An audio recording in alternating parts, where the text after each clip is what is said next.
asked me this Shabbos a very, very interesting question that that kind of got me thinking. He asked like this. He said, when the temple was destroyed, what was the reason that the second temple was destroyed? I'm sorry, what the question? What was the reason that the second temple was destroyed? Because nobody could Because live with Jews, they're friendly, fighting kindly. Right, because They people fight with each other. exactly because of baseless hatred. Because people They started hate hating each each other. other. They weren't nice to each other. They spoke mean about each other. So now the question that he was asking is, if that's the case, how in the world could we ever go back to Israel? You see what's going on in the world. There's still baseless hatred. People still are not nice to each other. How is it possible that this should happen? So I started thinking. I said, this is a very, very fascinating question. We have to remember why the world was created. What's the reason that God created the world? Did he create the world for us to sin? It was easy for us to sin, right? Because we're human. Every person has a Yetzer Hara, and every person can sin. Why would he create a world that's that kind of people in this world? Doesn't make any sense. But God really had another plan. If we look in the Tanya, it says, "V'zeh kol ha'adam v'tachlis briyaso ubriyas kol ha'olamas." This is the reason that God created the man, and this is the reason for creation. Elyonim, for the whole creation. All the angels, all the other worlds, everything was created just for one purpose. What was the purpose? For what? For Adam. For Adam. But why? What was Adam's job? To elevate this world and make this world a dwelling place for God. In other words, why did God create the world? Because he had a will and a desire to live within the lowest of the low. And how do we get God into the lowest of the low?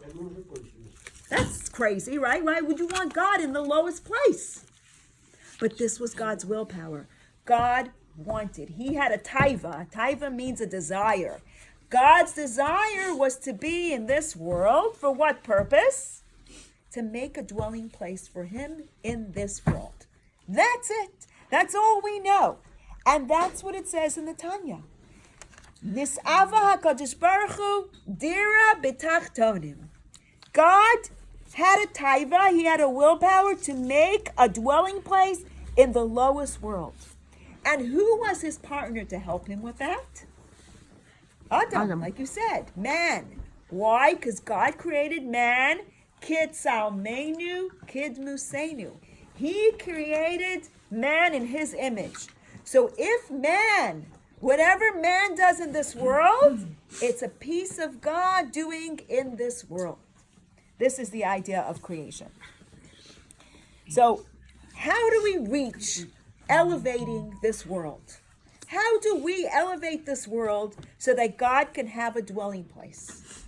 What do? God gave us 613 directions.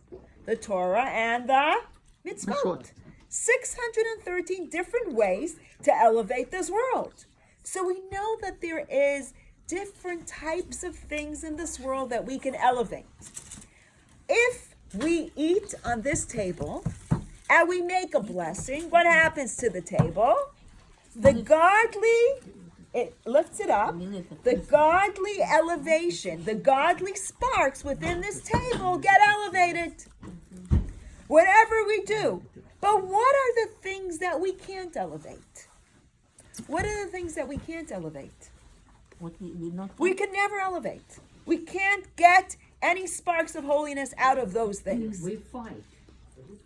If we argue, right? If we argue with each other, you could never change that. We're not kind. We're not kind to each other. Or if we eat something that's not kosher. Not kosher. You can't elevate a not kosher item. You also can't elevate a clothes that you wear that isn't kosher. What kind of clothes is not kosher? Open ones. Open. That's a good one, though. From wool and Wool and linen, right? Linen. Why? God said that you're not allowed to mix wool and linen. There's Kabbalistic reasons for it, but really, we're not really sure why. But God did not want us to mix wool and linen. So those kind of clothes we cannot elevate. So everything else we could elevate. If we do a mitzvah with the item, we can elevate that item. If we talk nicely, we elevate our mouth. If we say divrei Torah in this room, we elevate the room. So this is the only way to bring those things up. The things that could be elevated is called klipas noga. Klipa is a shell. When I have an apple and I peel it, I'm peeling off the shell. Some shells are translucent. You can see right through it. Some shells are hard, like a nutshell, right? You can't do anything with it. It's heavy. You have to just crack it completely, right? That is, some are edible, like an apple, and some are unedible, like a nut. So klipas noga is what you could elevate. It's the shell that could be elevated. Then there are 3 klipot. It's called shalosh klipot legamre, meaning the klipot that we could never elevate, like something that isn't kosher, that you eat, or something that there's no way to elevate it. Something that's really far away from holiness. So when we look back at the parsha of the last week, we see Parshas Parah talks about a red heifer. What did the Kohen do? He would take this red heifer, burn it, take the ashes, and put it on a person who was not pure. When a person was not pure, he would put it on the person, and the Kohen himself would become impure. How is that possible? How is it possible that when you're helping somebody else become pure, you become impure? Interesting. The Rebbe gave an answer for that. Very, very fascinating answer. What he said was, when a person falls in the mud and you try to take him out of the mud, what happens to you? Mud gets on you. You get dirty too, right? Yeah. So when you try to help someone else, what happens? You get You can get problems. You can get dirty. It rubs off on you. It rubs off a little bit on you. So when you're hanging around people that don't talk very nicely, of course it rubs off on you, even though you're trying to help them. It still a little bit rubs off on you. So this world is a little bit, muddy, right? Even though it's the lowest place, we talk and get a little bit muddy. So what does it mean? You help other people. Yes, you get a little muddy, but then when you do tshuva and you become better, you can go to even higher places.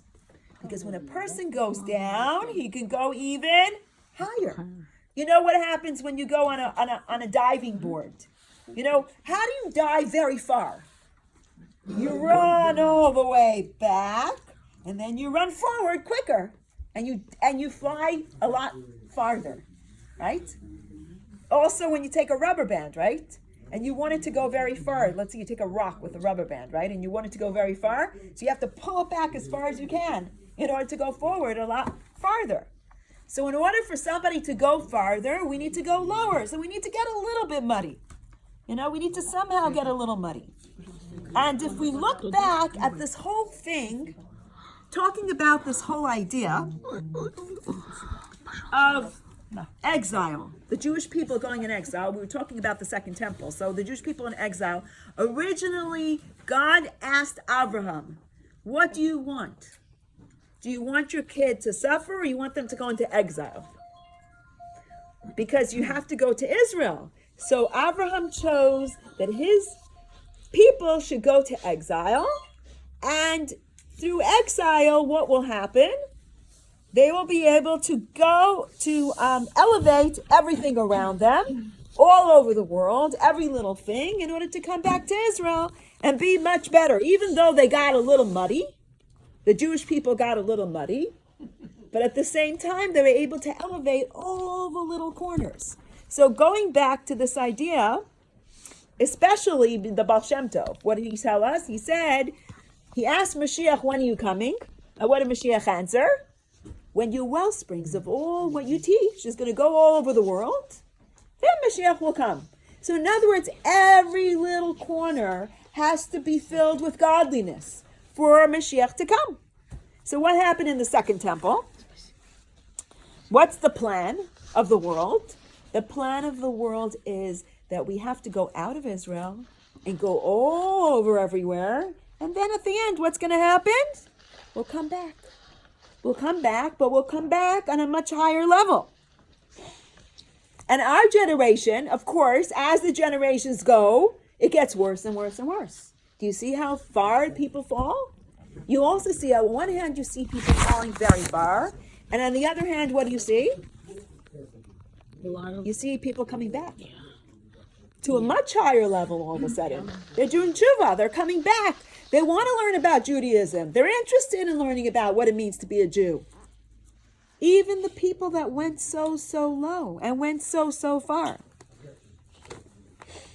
We know that the women were the forefront of going out and going all over the place. Because when generations ago, maybe women weren't as out in the world, but we know that this generation, the women are out in the world.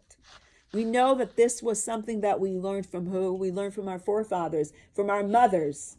The mothers, even though the rest of the world, the women weren't out there, but in the Jewish world, the woman was still in the forefront. What happened in the Jewish world? We have the story of Miriam and Yocheved and Moshe, right? Who was in the front? Who was the first one to jump and say that the redemption is coming?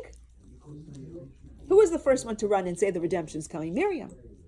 She prophesies that Moses was going to take the Jewish people out of Egypt. And what happens? She sees him as a baby, and she watches him grow up in the palace of the king. And when he's 20 years old, he disappears. He's gone. But you know what? She didn't give up. When did Moses come back? How old was Moses when he came back to say, let my people go? 80.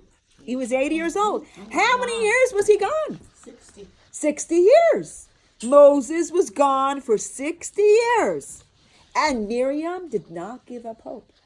She knew that her brother was going to come back and redeem the Jewish people. And he did. And when the Jewish people were ready to go out of Egypt, who was the happiest person? Miriam. She took her tambourine, she danced, she had a good old time, right? This was Miriam. This is the women in the forefront. And we know that actually yesterday was the birthday of Rebbetzin Chaya Mushka. It was the Rebbe's wife.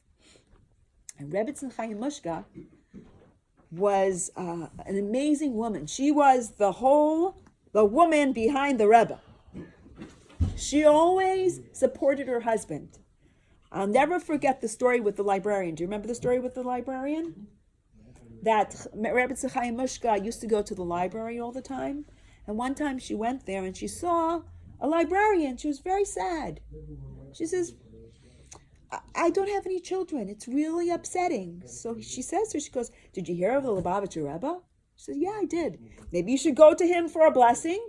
She goes, I went to him already. So what did the Rebbe tell you to do? The Rebbe told me to light the Shabbos candles. And she said, did you light it every week? Yeah, I light it every week. She says, do you know what time to light it? She says, what's the difference? I light 7, 8, 9, 10, whatever. She says, no. If my husband told you to light the candles, you need to light it in the right time. There's a calendar that tells you exactly what time to light the Shabbos candles. So, okay. She took the calendar from the Rebbetzin, and within a couple of months, this woman became pregnant. We met her again in the library, and the woman says, I'm pregnant. Thing is, when you do something, here, the Rebbe told her what to do, but the woman is the one that gives you the detail and makes sure that you're doing it the right way, right? It's always like that, right? You know, the man may tell you, do this, do that, do whatever, but the woman knows, she feels the other woman. She feels the people. She knows the time, but she didn't. Right. He just assumed whatever. But the Rebbitzin, with her intuition, she was able to feel that this woman didn't know the time. So it's interesting to see how women were always in the forefront.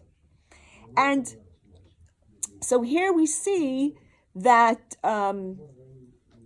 we need to get to the idea of dira b'tachtonim, meaning a place for godliness in this world. When are we going to fulfill this completely? When Mashiach comes. This will be completely fulfilled. As we see now, there's no place void of Jewish people in the world. But we see where all the Jewish people are spread out throughout the whole world. God really has a dwelling place in this world. It's interesting, that brings us to the idea of Mashiach and the current events that's going on in the world now. I was like mesmerized at all the things that are happening. You know what a chazer is, right? Of course. A pig. Yeah. Okay. It's funny because I was talking about chazer, and one girl goes, oh, you know, in Odessa, they call the non-Jewish people chazer. Chazer. Yeah. I said, oh, really? That's very interesting. Because a chazer is a pig. And what's a pig? A pig shows out its foot all the time because the foot is kosher. It has split hooves.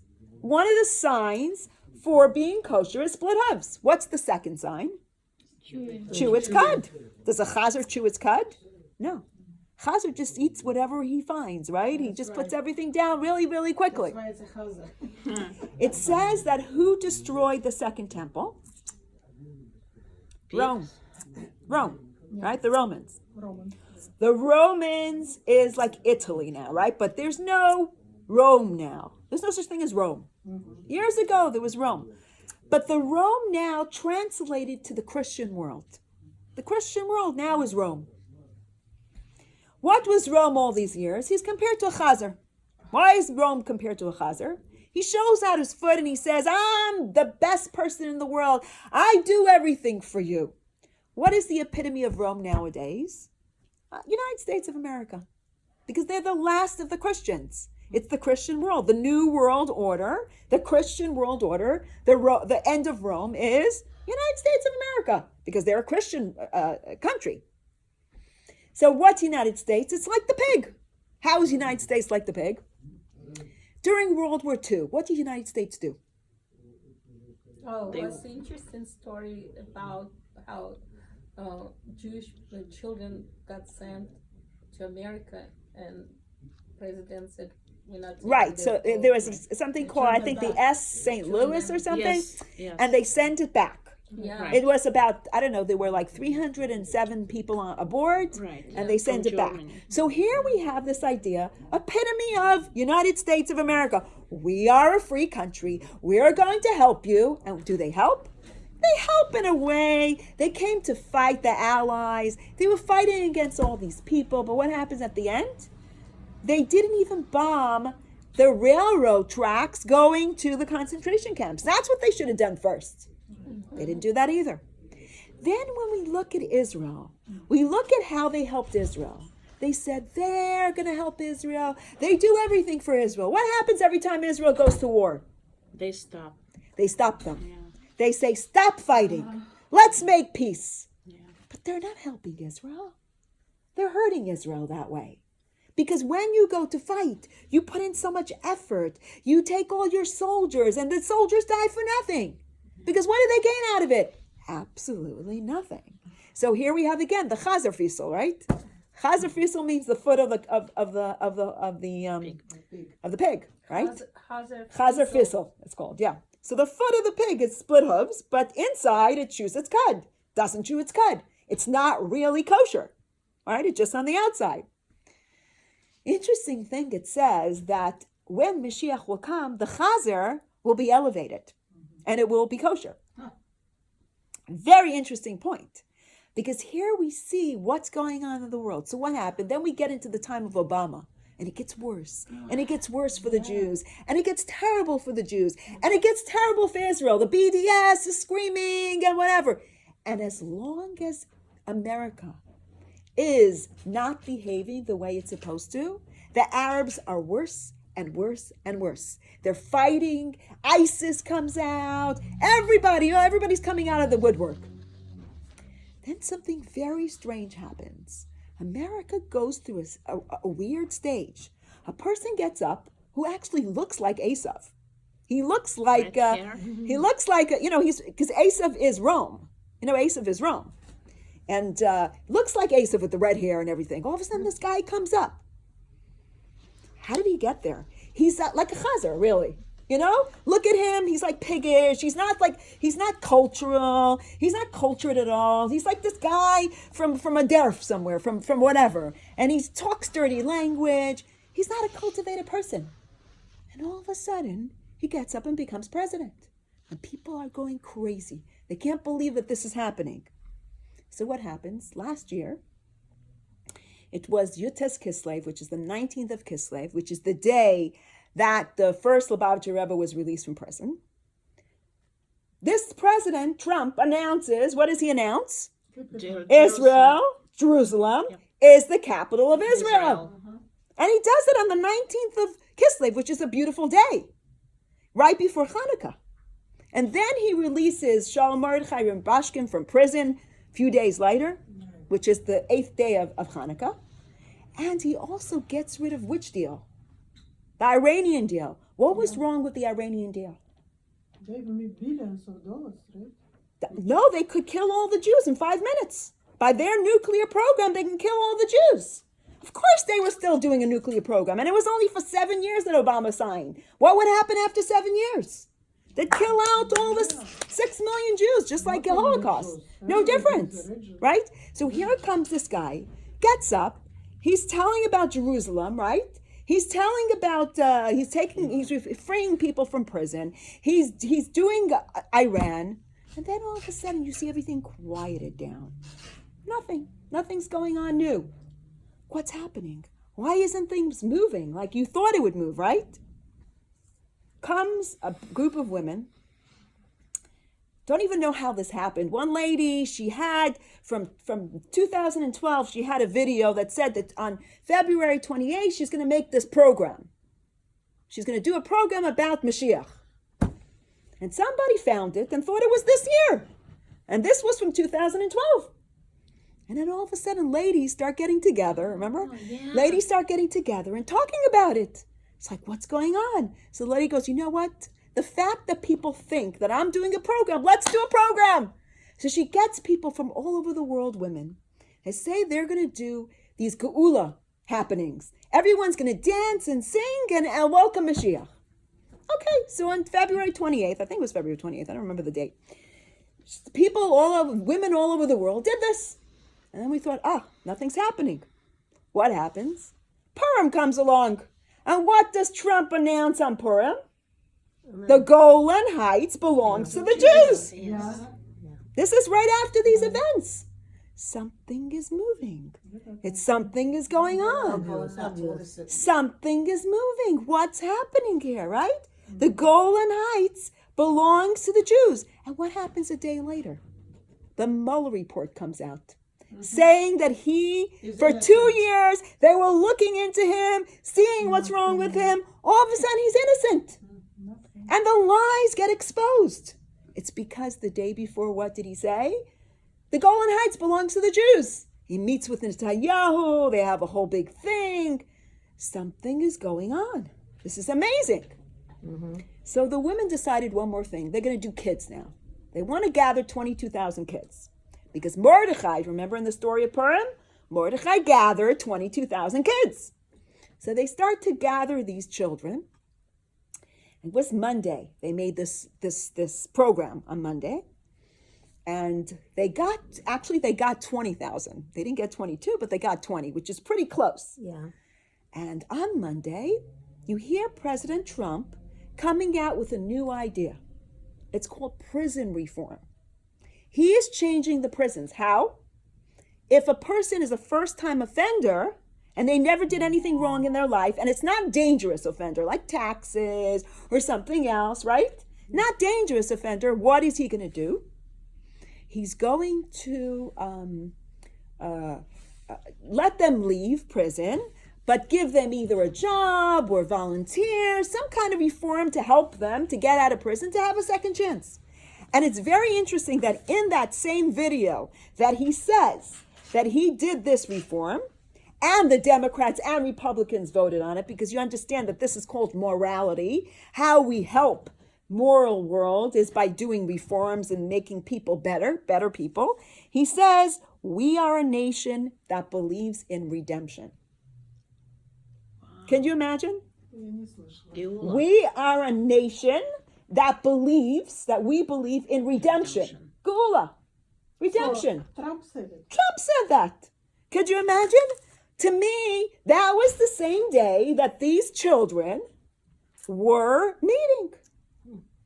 The saga goes on. We don't know what's going to be tomorrow. But right now, we are in that point that something is happening in the world. Yeah. On one hand, we see the left being exposed for all their lies. You know, here the Mueller report showed up, and there's a big problem. Not only that, all the Democratic candidates did not show up at AIPAC this year. They did not go to AIPAC this year. Only Nancy Pelosi. That's about it. But none of the Democratic people that you're going to vote for the next presidency, all the candidates, then none of them showed up. That means that they're so against Israel. They're going so left. What's going on? Whereas everybody else, you know, whoever's following Trump along is going so right. It's amazing. Before, the right used to be bad. Why? Because there were white supremacies, all these kind of things. That's not happening now. But it's interesting to see that all this is unfolding, because it says that Rome, who destroyed the temple, is going to rebuild the temple. This is what we're talking about. Yeah, isn't that unbelievable? Yeah. Yeah. So that was the answer to the question. In other words, going back to this question, I just want to close it off. About Rome or United States, who is going to rebuild The temple. the No, temple. no. But what's going on with Jewish people in Israel? Okay, so here's the story. Okay, right. Here's the story. If you notice that in Israel, there's a huge divide. It's either you're very religious or you're completely chiloni, that you believe in everything under the sun. This is what's happening in the whole world. The right is going more right, and the left is going more left. There's nothing in the middle anymore. So you see how things are kind of like breaking. And the break is a good break. Why? Because this is the time before Mashiach. The left has to go so far left that they're going to be gone. Understand? The more left they go, the worse it is. No family life. You're allowed to kill babies, even until they're born. Even the moment they come out, you can still kill them. I'm just saying, this is how left it is. Family life is completely destroyed. I can be a woman, I can be a man, I can do whatever. So it's becoming so bad that it's too bad already. So that's why that's going to disappear. And people are going to be sick and tired of hearing the lies of the left, the lies of these people that aren't religious anymore. This is going to be difficult. It's going to be a very hard time, but it's going to happen. And this is the beginning of coming to the era of Mashiach, meaning elevating. The whole world is going to be elevated. Generations, and they expect every generation expects that Mashiach will come. But we see it. No, we didn't see it like this. There was no way that we first of all, we didn't have Israel, number one. Okay? We didn't have Israel at all. Until 1947, there was no Israel. So there was nothing to talk about. We envisioned it. Right now, the envisioning is here already. We can see already that it's possible to have the Beit HaMikdash. It's possible already. It's getting to that point that we can actually see it on a physical level, not just spiritual. The whole idea of Mashiach is that it needs to be also not just spiritual, it needs to be done physically. We need to be able to see this on a physical level. We see the whole world sees everything because we have internet. Before, somebody in a little shtetl didn't know what the other person in another shtetl was doing. Now we know what everybody's doing, so we can understand the era of Mashiach. We can feel it more. It's coming in a different way than we expected. Years ago, we thought if we behave nicely, we go to the next world and we have all these beautiful stuff in the next world. Now it's not about the next world. It's about bringing Mashiach. It's about elevating the world to the end of the world. The only way for the world to be to the end is if the whole world is elevated and everybody is as one. And this is what we can actually start seeing that. And that's the difference. And you think we're Jewish people will change then? It's not about changing. It's about opening our eyes and seeing the truth. Because God is starting to show us the truth little by little. It's coming in. I went to Tel Aviv. Well, that's what I'm saying. All the way left, that's the biggest problem.